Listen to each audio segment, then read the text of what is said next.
ओम शांति।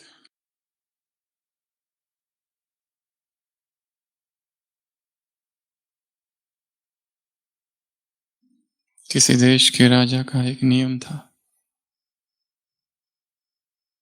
कि राज्य में जो कुछ बिक्री होता था या बेचने वाले होते थे, उनका यदि शाम तक कुछ बिका नहीं या चीजें रह जाए तो राजा के सिपाही जाते थे और वो सब कुछ खरीद कर ले आते थे। कोई भी व्यक्ति ऐसा ना हो कि जो कुछ बेचने आए और उसका सामान अधूरा रह जाए। जो भी कीमत होगी राजा के सिपाही जाते और वो सारी चीजें खरीद कर लेके आते। ये राजा का सत्य नियम था, सत्य वचन था। राजा की बहुत महिमा थी और धर्मराज ने सोचा क्यों ना ऐसे राजा की परीक्षा ली जाए। और वो धर्मराज एक ब्राह्मण वेश धारण कर उस राज्य में प्रवेश करता है, एक बहुत बड़ी पेटी लेकर, और कहीं बैठ जाता है बाजार में। शाम हो जाती है, वो पेटी के सामने बैठा हुआ है। सिपाही आते हैं, पूछते हैं क्या है इसमें। वो कहता है इसमें वो सामान है जो मैं बेचने लाया था, परंतु वो बिका नहीं।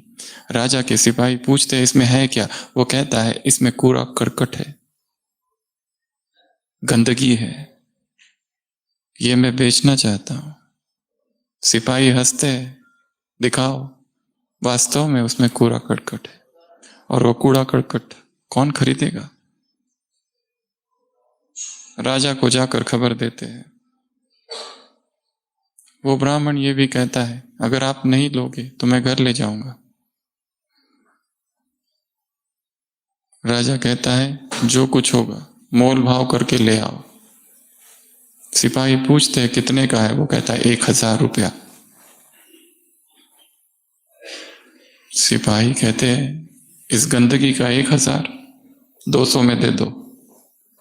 वो कहता है बिल्कुल नहीं। सिपाही कहते हैं 500 में दे दो। वो कहता है कभी नहीं, लेना है तो लो, नहीं तो मैं घर ले जाऊंगा। राजा से पूछा जाता है, राजा कहता है ले लो। 1000 में बहुत दरिद्रता, राजा खरीद लेता है। उस रात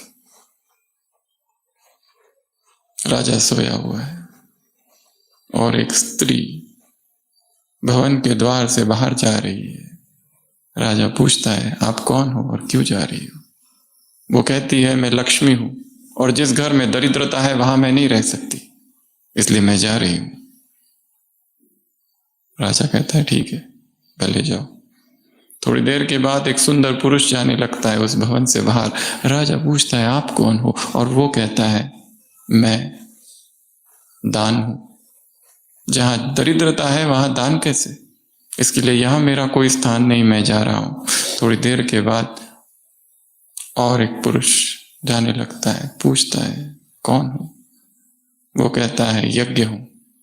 यज्ञ होगा कैसे जहां दरिद्रता है। थोड़ी देर के बाद और एक पुरुष, आप कौन हो। यश हूं। थोड़ी देर के बाद और एक पुरुष जाने लगता है। राजा पूछता है आप कौन हो। वो कहता है मैं सत्य हूं। राजा कहता है आपके लिए ही तो मैंने दरिद्रता को खरीदा और आप ही मुझे छोड़कर जा रहे हो, मुझे छोड़कर न जाए। राजा गिड़गिड़ाने लगता है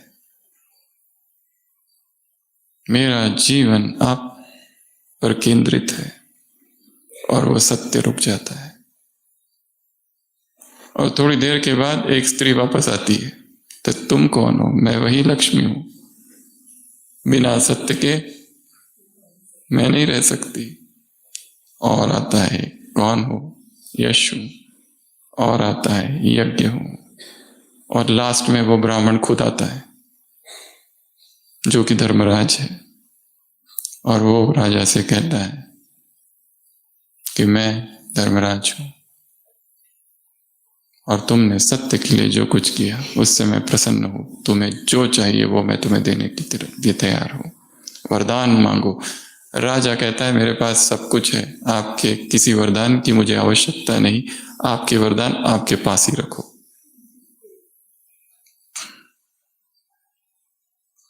जहां सत्य है वहां पर सब कुछ है। जहां सत्य नहीं वहां पर कुछ भी नहीं। सत्य का दरबार है, झूठ यहां चल न सके।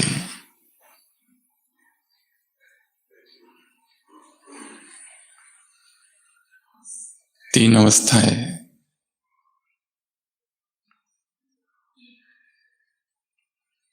पहली अवस्था ये स्वीकार करना कि मैं असत्य में हूं। पहली अवस्था कि मैं झूठ में जी रहा हूं, जी रही हूं, मैं गुलाम हूं।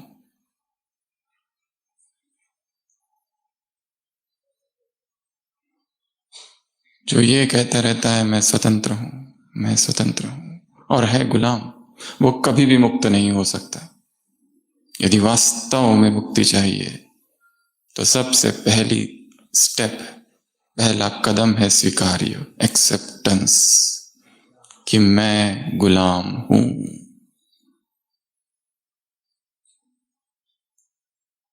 दूसरा, अपने कारागृह को जानना।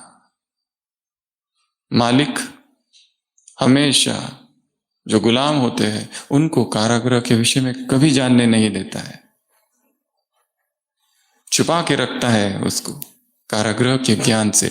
अगर जिस कारागृह में तुम बंद हो, यदि उस कारागृह को नहीं जानोगे तो उस कारागृह से मुक्त कैसे होंगे। कारागृह की एक एक दीवार को, एक एक बंधन को, एक एक चेन को, एक एक जंजीर को जानना है। जब तक कारागृह को नहीं जानोगे तब तक उस कारागृह से मुक्ति भी असंभव है।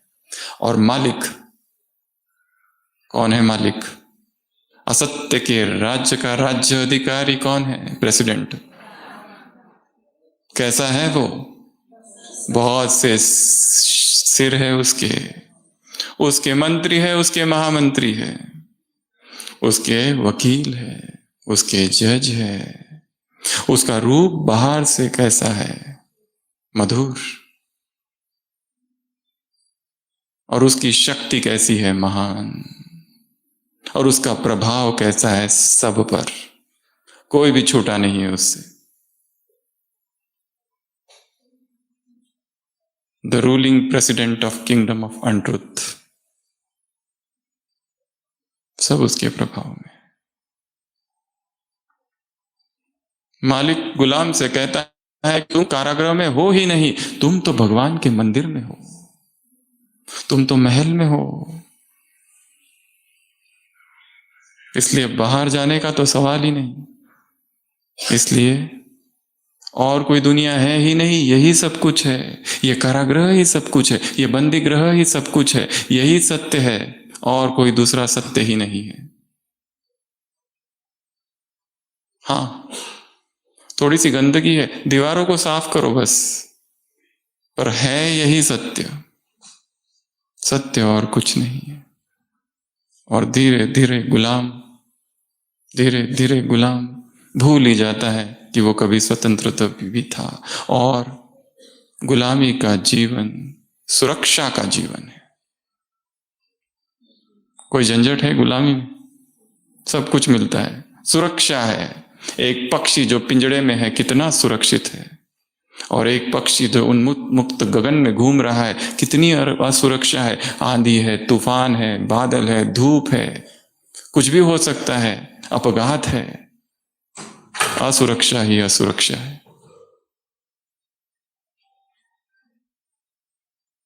और बंदी गृह में सुरक्षा ही सुरक्षा है। तो क्या बनना है? पिंजड़े का पक्षी या आकाश का पक्षी? क्यों? सुरक्षा नहीं चाहिए? Safety first. Safety first, safety नहीं चाहिए।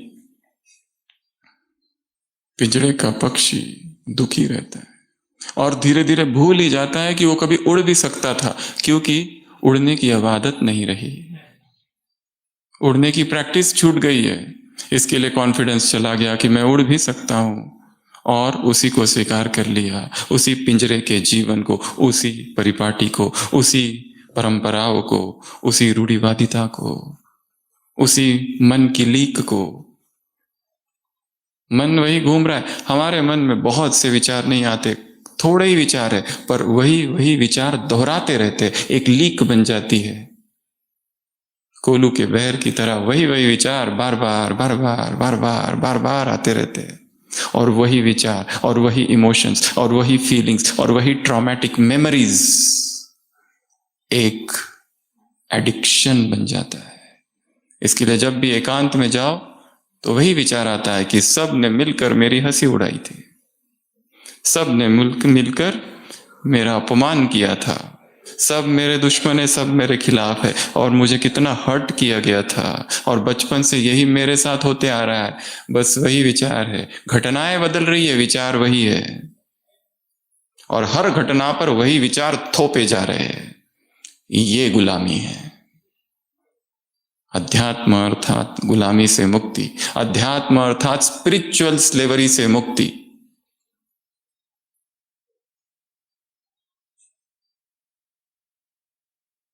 कुमारियां बैठी है बहुत सारी।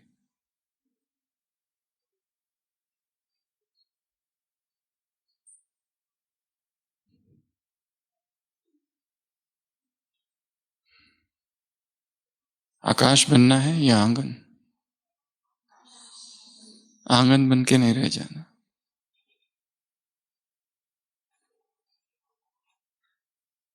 किसी मुरली में कुमारियों का अर्थ आया था, के फॉर कामना जीत या काम जीत, यू फॉर उलझन मुक्त या फिर कंफ्यूजन मुक्त। कोई उलझन नहीं, ये करूं कि वो करूं, इधर जाऊं या उधर जाऊं, जीवन का निर्णय फैसला ले लिया है, बस अब ऑप्शन बी है ही नहीं, ऑप्शन ए ही सब कुछ है। अब जो होगा वो देखेंगे। इसमें एम, मर्यादाओं की लकीर के अंदर, और कुमारियों के लिए ढेर सारी मर्यादा है। फर्स्ट, भाई भाई करके पुकारते रहो ताकि भाई कहने की आदत पक्की हो जाए।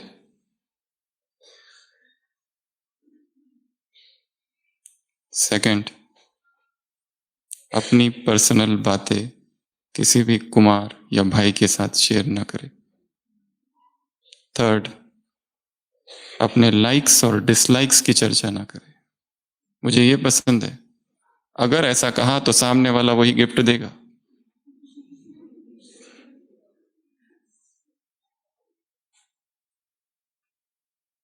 किसी के आंखों में आंखें डाल कर ना देखे, विद्युत आकर्षण क्रिएट होगा, मैग्नेटिक अट्रैक्शन। किसी से कोई लेन देन ना करे। कुमारों को महावीर के रूप में देखे।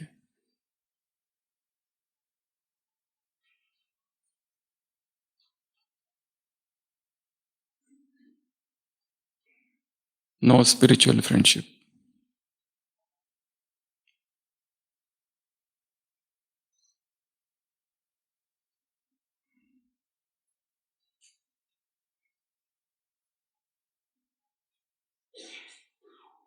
किसी के ड्रेस की तारीफ ना करे।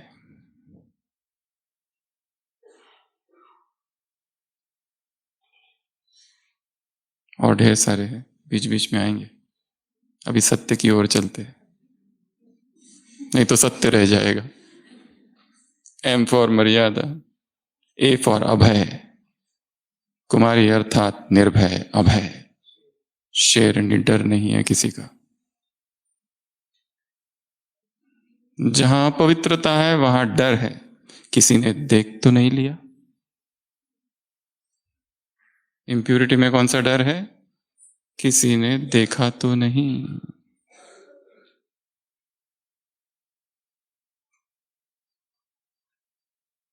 मोबाइल किसी के हाथ में चला गया,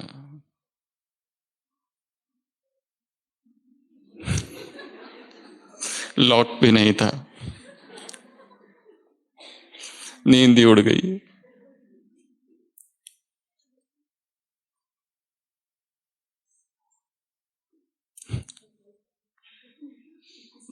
अभय, और अभय होने की एक ही विधि है, संपूर्ण ब्रह्मचर्य। आर राजयोगिनी, आय इंद्रिय जीत।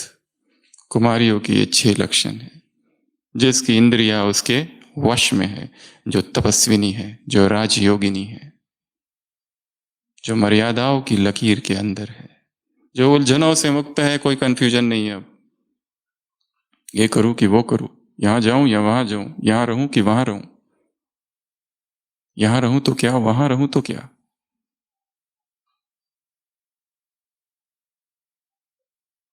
मन घूमता है एक ही लीक पर, गोल गोल गोल गोल गोल गोल गोल गोल गोल गोल, वही विचार बार बार आते हैं।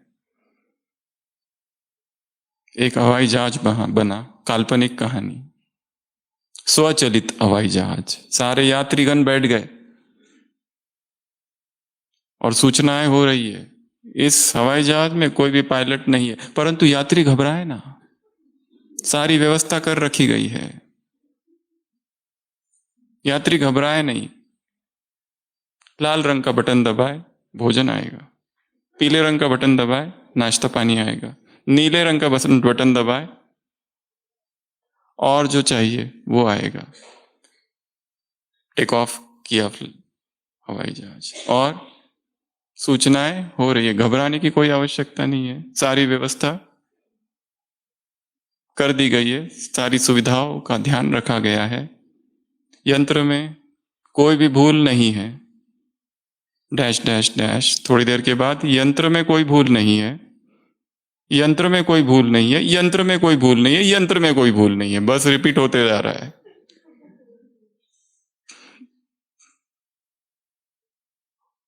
क्या हालत हो गई होगी सबकी, क्योंकि रिकॉर्ड ही अटक गया है।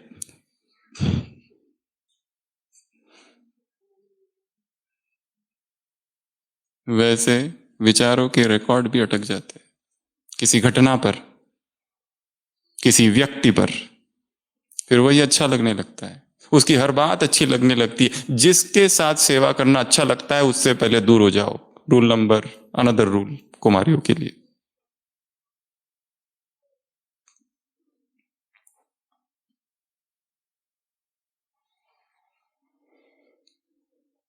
आज कौन किसको देख रहा है? दिलाराम बाप। एक शुभ आश, वन प्योर डिजायर, कौन सी है? सुबह की अव्यक्त वाणी। एक एक एक की चर्चा करेंगे। एक शुभ आश, वन प्योर डिजायर, हर एक ब्राह्मण के हृदय में है। कौन सी? मुरली सुनी है या केवल सुनी है या पढ़ी है? हम्म? क्या है? एक शुभ आश कौन सी है?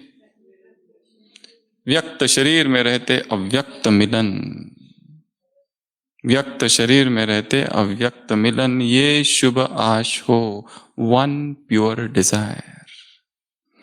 और जिसके हृदय में जो इच्छा जितनी पवित्र होगी, शुद्ध होगी। पश्चिम देश के लेखक लिखते हैं, यदि तुम्हारी इच्छा बहुत शुद्ध है और बहुत पवित्र है तो क्या होगा? सारी कायनात, the entire universe will conspire to make it come true। सारी सृष्टि षड्यंत्र करेगी उस इच्छा को पूर्णता तक ले जाने के लिए। अगर वो इच्छा कैसी है? बहुत शुद्ध है, बहुत पवित्र है। यदि इच्छा है, बाबा मुझे बहुत बहुत पवित्र जीवन जीना है, एब्सोल्यूट प्योर, अनटच्ड प्यूरिटी वाला,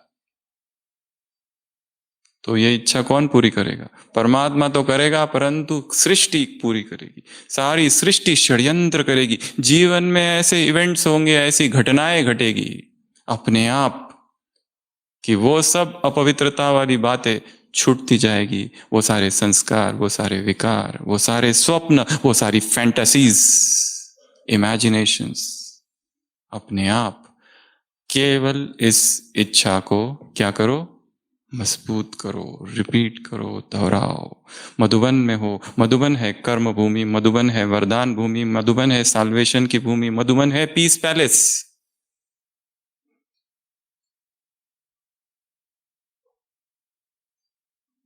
तुम हो दर्पण, तुम हो फोटोकॉपी। किसकी? ब्रह्मा की। कल सुबह अमृत वेला एक काम दे रहे सभी को। ब्रह्मा बाप की संपूर्ण जीवन कहानी बचपन से लेके तो 18 जनवरी 69 तक की माइंड के सामने, आंखों के सामने देखना, रिवाइज करना। यदि भगवान स्वयं कह रहा है तो कुछ तो होगा। ब्रह्मा सर्वव्यापक कर दो, बोला ना? क्या कर दो? ये ब्रह्मा का कर्म फॉलो, कर्म चलते फिरते उठते बैठते संबंध संपर्क में फॉलो ब्रह्मा।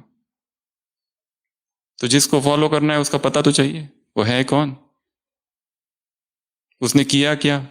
धुंधला धुंधला पता है, वहां जन्म हुआ, फिर वो था, फिर वो छोड़ा, फिर इधर आया, फिर भगवान की प्रवेशता हुई, फिर विरोध हुआ, फिर इधर आए, फिर पालना दी और फिर शरीर छोड़ दिया। अभी हमारा इंतजार कर रहा है और तुम कॉपी बन जाओ तो बारूद, पटाखे और प्रत्यक्षता।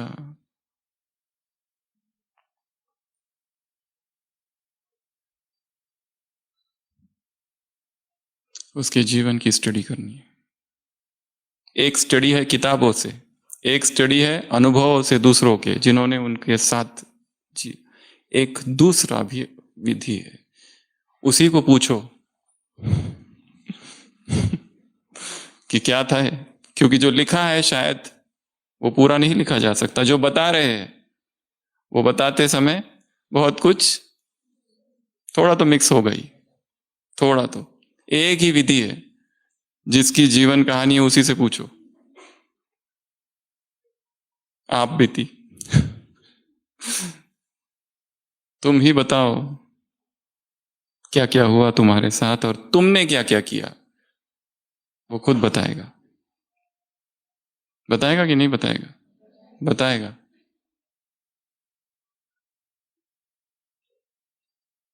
कल ये काम करना, इसको पूछो, मुझे सिखाओ। जिद है मेरी।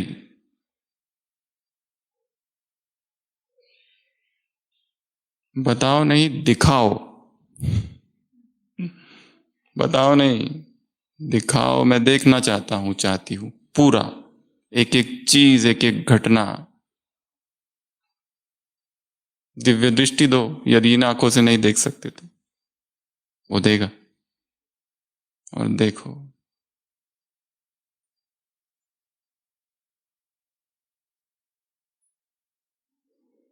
तो सबसे पहला काम अव्यक्त वाणी, एक शुभ आश। दूसरा, एक की याद। याद में है तो बाप के समीप है। याद में है तो बाप के समीप है। बाप के समीप वो नहीं है जो शरीर से समीप है, जो स्टेज पर घूम रहे वो समीप है नहीं। जो याद में है वो सबसे पीछे बैठे हैं डायमंड हॉल में, वो भी समीप है। जो याद में है वो समीप है। एक की याद अर्थात एक के समीप। ये दूसरा एक। दो प्रकार के बच्चे देखे, जो यहां हैं और जो यहां है नहीं। एक जो साकारी है और एक जो आकारी है। तीसरा, एक स्मृति। कौन सी? वो स्मृति हो तो समर्थ होंगे, वो स्मृति ना हो तो असमर्थ होंगे, कम होंगे, शक्तिशाली नहीं होंगे, कमजोर होंगे। वो कौन सी स्मृति है? कौन सा? मैं बाबा का, बाबा मेरा, और मेरा तो एक शिव बाबा, और मुरली में क्या है? एक बाप दूसरा ना कोई। पर ये जो दूसरा तो नहीं है, पर थोड़ा सा सहारा है। अच्छा लगता है किसी के कंधों पर सिर रख के रोने में। अच्छा लगता है अगर कोई अपने हाथ से इन आंसुओं को पोंछे। अच्छा लगता है बुखार आने पर कोई यहां हाथ रख दे और कोई पूछे बहन कुछ चाहिए तो नहीं।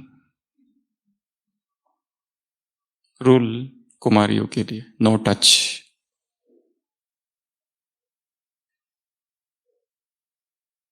नियम, नो टच।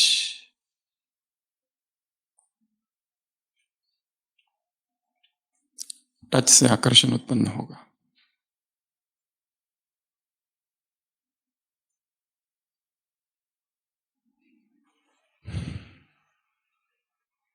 एक बाप दूसरा ना कोई। अगर कोई और है तो क्या होगा? मिलन नहीं होगा, झमेला होगा। क्योंकि उस और एक के साथ एक नहीं होता है। रशियन डॉल्स का उदाहरण दिया है, देखा है ना? रशियन डॉल्स, एक के अंदर एक, दूसरा, दूसरा, तीसरा, तीसरा, तीसरा, तीसरा। क्योंकि आत्मा कई जन्मों से देहधारियों को प्यार करती आई है, और आत्मा के अंदर देहधारियों के प्यार के अनुभव है, और वो सारे अनुभव शरीर के अनुभव है, शारीरिक प्रेम के अनुभव है। अभी एक चिंगारी काफी है उन सारे अनुभवों को जगाने के लिए।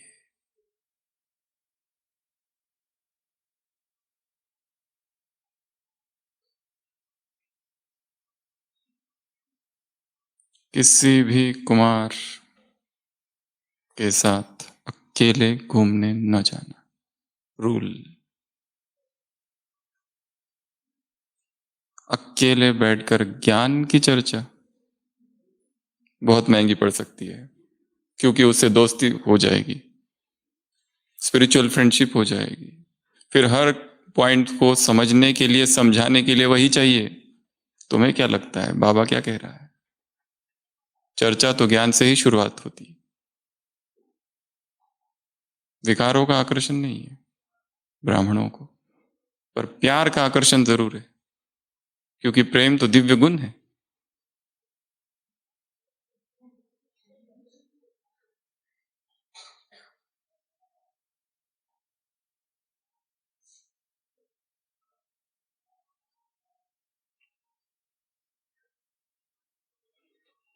युधिष्ठिर से पूछा गया महाभारत में, जब तुम्हारी मां कुंती बैठी है और तुम उससे बात कर रहे हो, तो क्या तुम्हारा मन काम से मुक्त है? वो कहता है I am not sure. Bhim से नहीं पूछा जा रहा, अर्जुन से नहीं, नकुल सहदेव से नहीं, धर्मराज से। इंद्रियों का कोई ठिकाना नहीं। इसके लिए अपने इंद्रिय जीत होने का अहंकार हटा देना है कि मैं तो बहुत पवित्र हूं, मुझे कुछ नहीं हो सकता। पवित्रता यात्रा है।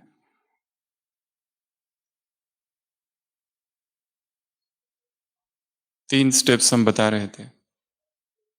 पहली थी मैं गुलाम हूं। दूसरा अपने कारागृह को जानना, एक एक दीवार को जानना, एक एक पिंजरे को, पिंजरे के एक एक लकड़ी को, एक एक चैन टुकड़ा, एक एक खिड़की को जानना। पिंजरे की पूरी, कारागृह का पूरा नक्शा हमारे सामने हो, ये पिंजड़ा है जहां मैं कैद हूं। वो पिंजड़ा हो सकता है ब्लेम गेम का, वो पिंजड़ा हो सकता है सेल्फ विक्टिमाइजेशन का, वो पिंजड़ा हो सकता है इंफीरियोरिटी कॉम्प्लेक्स। ये लोग पढ़े हैं, पढ़े लिखे हैं, मैं कम पढ़ी लिखी हूं, या मैं ज्यादा पढ़ी लिखी हूं, ये मूर्ख, इनके साथ में मैं क्या कर रही हूं? Superiority complex, inferiority complex, blame game, उसकी वजह से यह हुआ।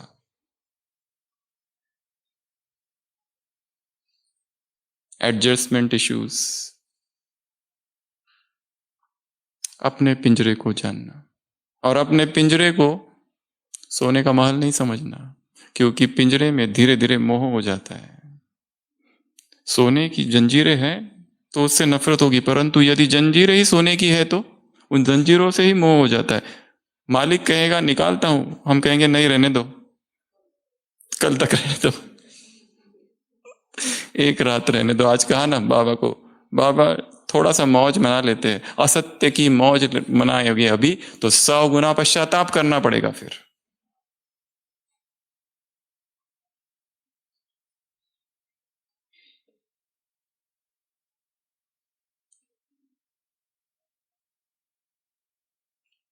तीसरा, सत्य की प्यास जगानी है, मुझे सत्य को जानना है। सत्य है क्या? What is truth? The quest for truth. इस बंदी ग्रह से, इस असत्य के बंदी ग्रह से मैं कैसे छूटूं? मुझे सत्य चाहिए, मुझे स्वतंत्रता चाहिए, परतंत्रता नहीं चाहिए, पिंजरा नहीं चाहिए, चाहे सोने का हो या चांदी का हो या कोई भी हो, हीरे का हो। मुझे उन्मुक्त गगन चाहिए, मुझे उड़ना है, असुरक्षा में उड़ना है।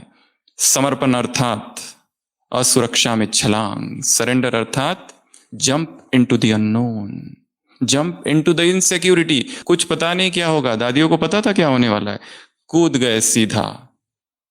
समर्पण अर्थात छलांग है अज्ञात में, कुछ पता नहीं, बस एक ही निश्चय है, एक ही भरोसा है, वो मेरे साथ है।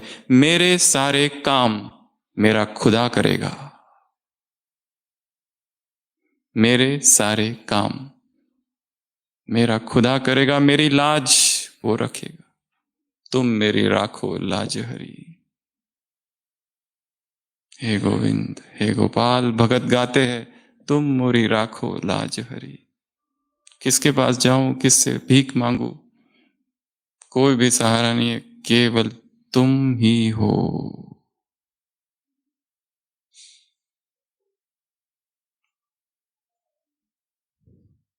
ऐसी आर्त पुकार चेतना से उठे। मैंने सब सहारे छोड़ दिए हैं बाबा, जब तुम मिल गए सारे फ्रेंड्स भूल गए, अब तुम ही फ्रेंड हो, बॉयफ्रेंड।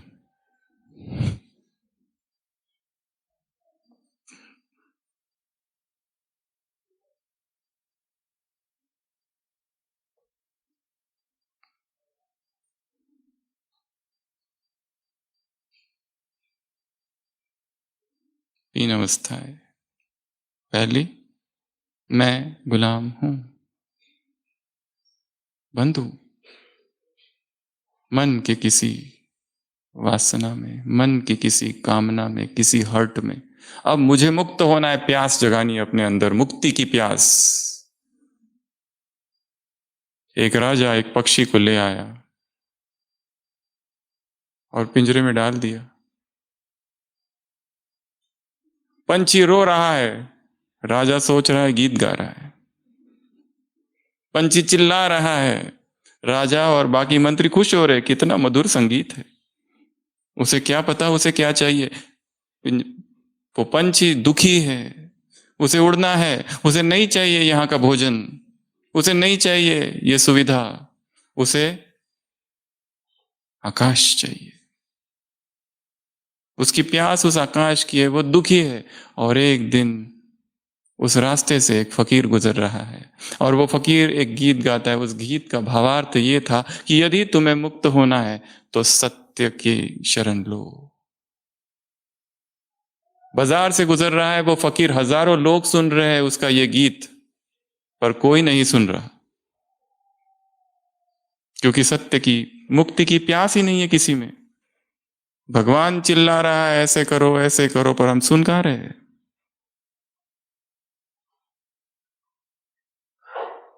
दादियां चिल्ला चिल्ला कर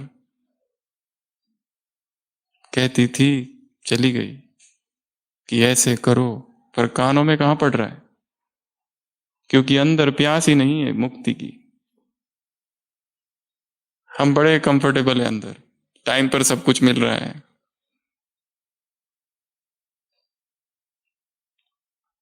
सुरक्षा, समर्पण अर्थात असुरक्षा में प्रवेश। समर्पण अर्थात अपने कंफर्ट जोन को छोड़कर अनकंफर्टेबल जोन में एंट्री। अज्ञात, कुछ पता नहीं। वो फकीर गीत गा रहा है और वो पक्षी वो गीत सुन लेता है कि यदि मुक्ति चाहिए तो सत्य की शरण लो। और थोड़ी देर के बाद राजा से मिलने कोई आता है और राजा अपने पहरेदारों से कहता है कि जाओ बोलो कि मैं नहीं हूं। और उसी समय पक्षी जोर से चिल्ला चिल्ला कर उस मेहमान से कहता है, नहीं ये लोग झूठ बोल रहे, राजा अंदर है। और राजा को ये खबर पता चलती कि ये उद्दंड पक्षी, उसको निकाल कर फेंक दो।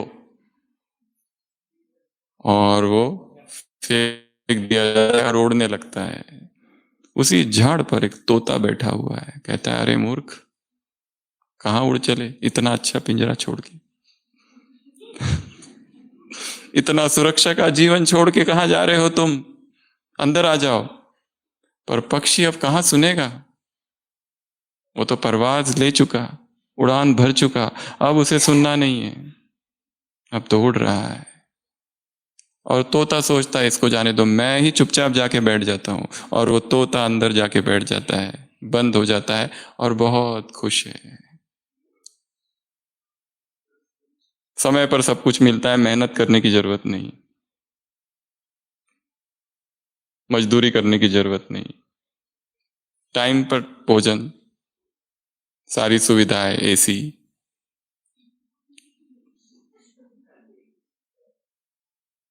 3 टाइम्स मील, और नींद भी अच्छी हो जाती है, और पहनने के लिए अच्छे अच्छे वस्त्र और गहने। परंतु वो पक्षी उड़ चला, उसे तो अब कोई लेना देना नहीं बंधनों से। मुक्ति की प्यास, सत्य।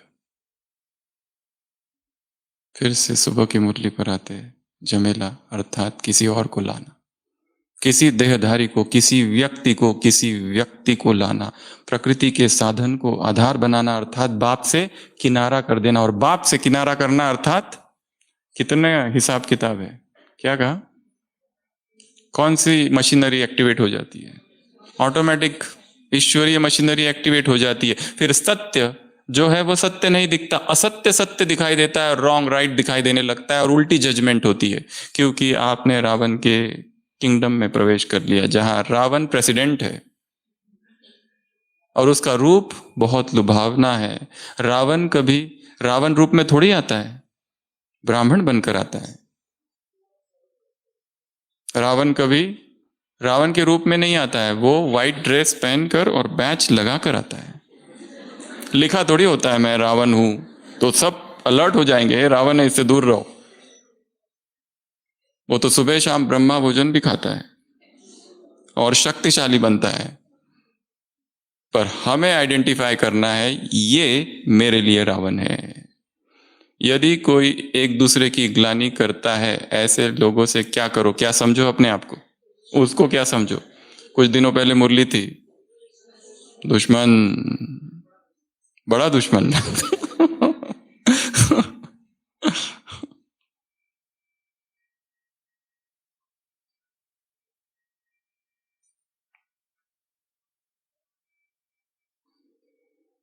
नाम, मान और शान, ये तीनों है किसमें, असत्य में। परंतु किसके द्वारा नाम, असत्य व्यक्तियों के द्वारा नाम। किसके द्वारा मान, अल्पकाल का दिखावे वाला शान, नाम, मान और शान। परंतु जो सत्य में है उनको कौन सा नाम मिलेगा, परमात्मा द्वारा लिखा हुआ, परमात्मा के दिल पर लिखा हुआ नाम। मान कौन सा मिलेगा, दूसरों की दुआएं, स्नेह। और क्या मिलेगा, शान कौन सी, दिल तख्त नशीन बाप के, ये शान। और सत्य जो है वो हारते हुए दिखाई देता है, परंतु सत्य की हार हो नहीं सकती। हमें याद है जब हम बहुत छोटे थे, 10वीं में, गीता हमें पता नहीं थी, पर एक सत्संग में जाकर बैठे और पूरे 1 घंटे के उस प्रवचन में एक ही वाक्य याद रहा, और वो ये वाक्य था, सत्य की कभी हार नहीं होती, असत्य का चिरस्थायी स्वरूप नहीं है। और वो वाक्य कई सालों तक याद रहा और उसने बहुत काम किया परिस्थितियों में, अप डाउन्स में। ऐसी ऐसी परिस्थितियां आई, झूठ से सामना हुआ, प्रेशर, पर वो एक वाक्य गूंजते रहता था, असत्य का चिरस्थायी स्वरूप नहीं, सत्य का कभी नाश नहीं होता। सत्यमेव जयते। तो बाबा ने कहा असत्य जीतेगा, क्योंकि युग ही असत्य का है, परंतु ये युग अल्पकाल का है, तो उसकी जीत भी कैसी होगी? अल्पकाल की। ऊपर से दिखाई दे रहा है वो जीत रहा है। लास्ट संडे की मुरली, होशियारी नंबर 1 और होशियारी नंबर 2। होशियारी नंबर 2 कौन सी थी? कि वो झूठ बोलता है, हम झूठ सहन नहीं कर सकते, उसने झूठ बोला और तुमने जोश, आवेश, जिद, झूठ की निशानी, असत्य की निशानी है झूठ, आवेश, जोश। सत्य की निशानी है सभ्यता, सत्य की निशानी है निर्माणता। ऐसा नहीं कि चुप रहना है, सभ्यता से, विनम्रता से अपने सत्य को कह देना। अगर कोई झूठा आरोप लगाए, कलंक लगाए, तो चुप रहे। चुप नहीं रहने को कहा बाबा ने, सभ्यता से सत्यता को स्पष्ट करो। बाकी सत्य तो सूर्य है, छिप नहीं सकता। सत्य स्वयं सिद्ध है, सेल्फ एविडेंट है, पर फिर भी आरोप तो लगेंगे। कलंगीधर तो बनना पड़ेगा। ब्रह्मा को नहीं छोड़ा, तुमको छोड़ेंगे। जीसस क्राइस्ट अपने शिष्यों से कहता है, they pelted stones on me, they will pelt stone upon you. उन्होंने मुझ पर पत्थर मारे, वो तुम पर भी पत्थर मारेंगे। उन्होंने मेरी ग्लानि की, वो तुम्हारी भी ग्लानि करेंगे। उन्होंने मुझे सूली पर चढ़ाया, तुमको भी सूली पर चढ़ाएंगे। पर एक दिन वो मेरी महिमा करेंगे, तब तुम्हारी भी महिमा करेंगे। इसके लिए जीसस क्राइस्ट के वो सारे 11 के 11 शिष्य, सबको एक एक करके सूली पर चढ़ाया जाता है। जीसस जाने के बाद उसका एक शिष्य तो इतना पराक्रमी है, वो कहता है मेरे मालिक को तो सीधा चढ़ाया, मैं मुझे उल्टा कर दो। जॉन जॉन कहता है मुझे सूली पर चढ़ाओ, पर जब गाड़ोगे नीचे तो उल्टा कर देना।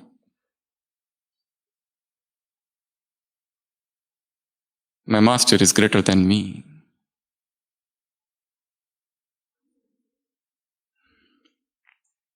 तो सत्य के मार्ग पर चलना है, बहुत कठिन मार्ग है।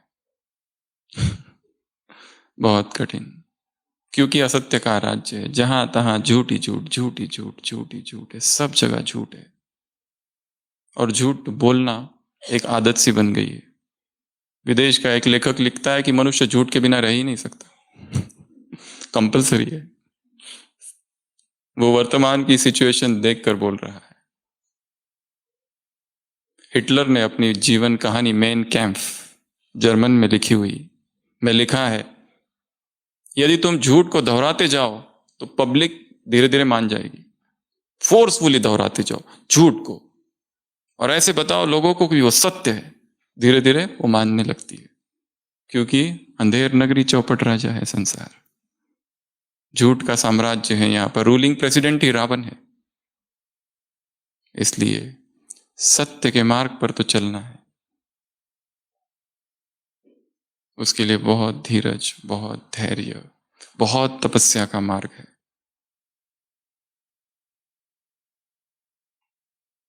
तो सत्य और असत्य का डिफरेंस, अंतर आज की मुरली में बताया। और एक चीज, मेकर और चेकर। किसका चेकर बनना है? अपना। हम किसका बनते हैं? दूसरों का। उससे जन्म क्या होता है? कहानियां।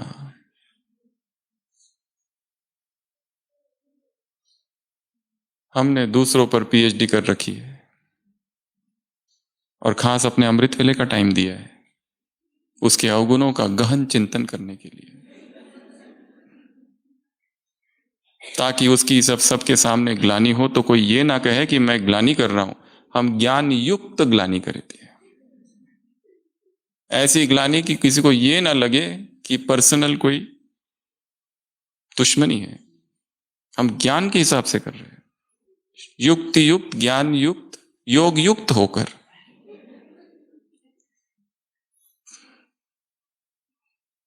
ताकि काम भी हो जाए और सुरक्षा भी रहे ब्राह्मण परिवार में। कोई ये ना कहे ये तो सबकी ग्लानि ही करता है।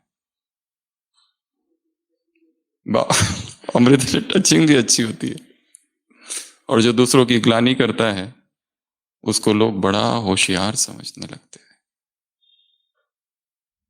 फ्योडर डोस्टोवेस्की एक रशियन ऑथर है, उसने एक कहानी लिखी है द इडियट। एक व्यक्ति है, गांव में बड़ा भोला भाला है, इतना भोला है कि सारे गांव के लोग उसे हंसी उड़ाते रहते हैं, तुम मूर्ख हो, तुमको जाहिल हो, तुमको कुछ समझ नहीं आता, चुप बैठा करो। वो कुछ भी बोलता है तो लोग उसे टोकते हैं और उसको चुप करा देते हैं, मूर्ख चुप, तुम बोलो ही नहीं तो अच्छा है। वो बेचारा दुखी रहता है। गांव में एक संत आता है, कहता है क्या करूं, सब लोग मुझे मूर्ख समझते हैं, द इडियट।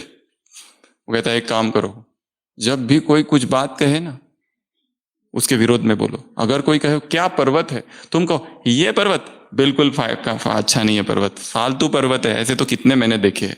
कोई कहे कि ये क्या सीन है, तुम उसकी ग्लानि करो। कोई कहे कि ये भाई बहुत अच्छा है, ये बहन बहुत अच्छी है, क्या अच्छा है इसमें, सब अवगुण भरे हैं। तो कहता है, वो व्यक्ति कहता है इससे हो जाएगा काम, कहता है बिल्कुल गारंटी। 6 मास के बाद जब वो संत आता है तो पूछता है इस गांव में कोई ज्ञानी व्यक्ति है क्या? सब कहते हैं हाँ वहां बैठे हैं, जाओ देख लो, उनसे मिल लो एक बार। तब तक वो महाज्ञानी बन जाता है, सब लोग उसको मानने लगते हैं, क्योंकि जो भी जो बात करता है उसको वो काटता है। लोग कहते हैं अच्छा, हम तो इस व्यक्ति को बहुत मानते थे, और इसके सामने उसकी महिमा की तो उसने तुरंत उसकी ग्लानि कर दी, मतलब ये ज्यादा ज्ञानी है, अनुभवी है। और वो जाहिल व्यक्ति धीरे धीरे गांव का सबसे महान ज्ञानी बन जाता है। विधि क्या है? दूसरों की ग्लानि कर कर, परंतु वो मार्ग झूठ का है, आखिर में पश्चाताप करना पड़ेगा। यदि हम किसी की ग्लानि करते हैं तो हमारी दुगुना ग्लानि होगी। छूट नहीं सकते। चेकर किसका बनना है? स्वयं का। तो कौन सी कहानी बनेगी? एक अच्छा वाक्य हम भूल रहे हैं, किसको याद है? एक प्रैक्टिकल शब्द है उसमें, क्या कहा बाबा ने? देखो, अगर नहीं, वहीं पर एक लाइन है बहुत अच्छी, प्रैक्टिकल में होगा वो। स्वयं की सब कथाएं समाप्त होगी और एक सत्य जीवन की कथा प्रैक्टिकल में चलेगी।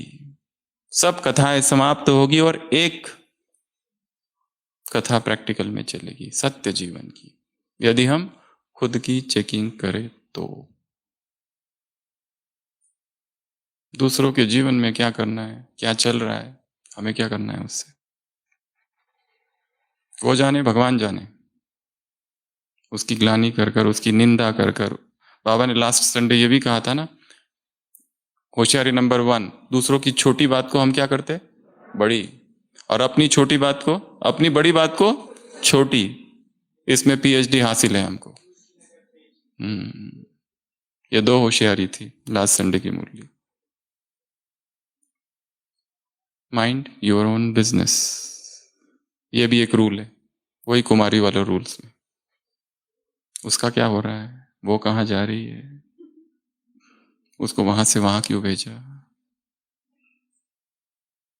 मुझे भेजना चाहिए था। मैं बोलती बहुत अच्छा हूं, मेरा चिंतन तो लाजवाब।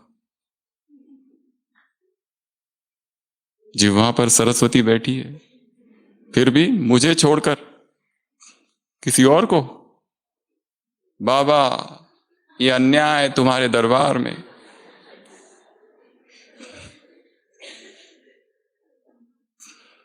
मैं कुछ महान कार्य के लिए आई हूं, बचपन से ही मुझे पता है, ये बर्तन और ये सब के लिए नहीं, भाषण देने के लिए आई हूं, मुझे वो सेवा देनी चाहिए। ये सब तो कोई भी कर सकता है।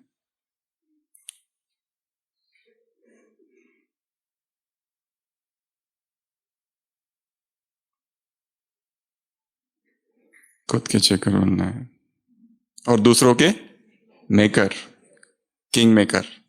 दूसरों को आगे जाने दो, दूसरों को अपॉर्चुनिटीज दो।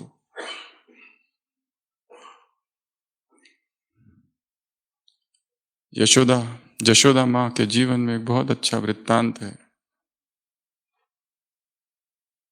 यज्ञ के संस्थापक की वो युगल, वो पत्नी है, इतने नाजों से पली बड़ी है, सब कुछ है। जब उससे पूछा गया कि आप इस यज्ञ में कौन सी सेवा लोगे,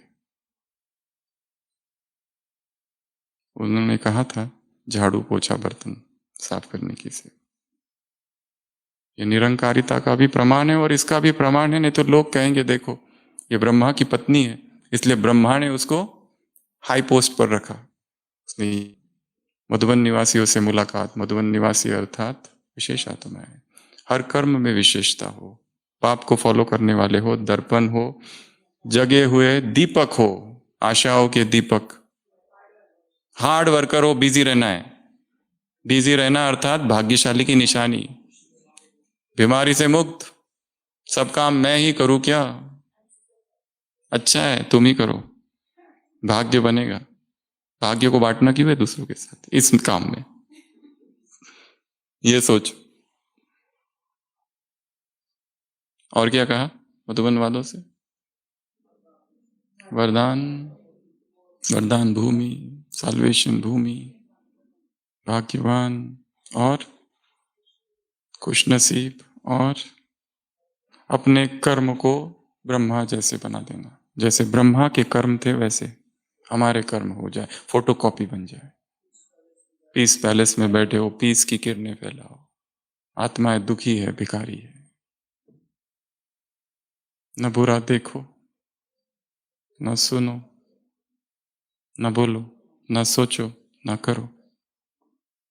ये परख शक्ति है। व्यर्थ, बुरा भी और व्यर्थ भी और निगेटिव भी, सभी ले लो उसमें। और बैलेंस, मालिक और बालिक का, बालकपन का, तब क्या रहेंगे? हल्का। ऐसे हल्का रहने वाली आत्माओं को, ऐसे ऐसे सच्चे बाप के सच्चे बच्चों को, ऐसे सच तो मिठो नच, ऐसे सत्य की नाव में सवार बच्चों को, ऐसे पीस पैलेस में रहने वाले बच्चों को, ऐसे कर्म भूमि, ऐसे वरदान भूमि में रहने वाले बच्चों को, ऐसे मेरा बाबा एक बाप दूसरा ना कोई कहने वाले बच्चों को, ऐसे हार्डवर्क करने वाले बच्चों को, ऐसे सेल्फ जस्टिस बच्चों को, ऐसे सत्य की राह पर चलने वाले, सत्य की प्यास जिसमें हो, ऐसे बच्चों को, ऐसे। रावण का क्या? रावण के राज्य में नो एंट्री। ऐसे ब्रह्मा बाप की फोटोकॉपी, ब्रह्मा बाप के दर्पण, ऐसे हाँ स्वयं की चेकिंग करने वाले, दूसरों के मेकर बनने वाले बच्चों को, ऐसे याद और सेवा में बिजी, ऐसे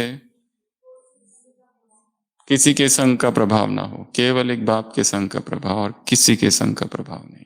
ऐसे झमेला मुक्त आत्माओं को, ऐसे ऐसे कामना जीत कुमारियों को, ऐसे उलझन मुक्त कुमारियों को, ऐसे मर्यादाओं की लकीर के अंदर रहने वाली कुमारियों को, ऐसी निर्भया भया कुमारियों को, ऐसे राज योगिनियों को, ऐसे इंद्रिय जीत कुमारियों को, बाप दादा का याद प्यार, गुड नाइट और नमस्ते। हम रूहानी बच्चों की, रूहानी बाप दादा को याद प्यार, गुड नाइट और नमस्ते।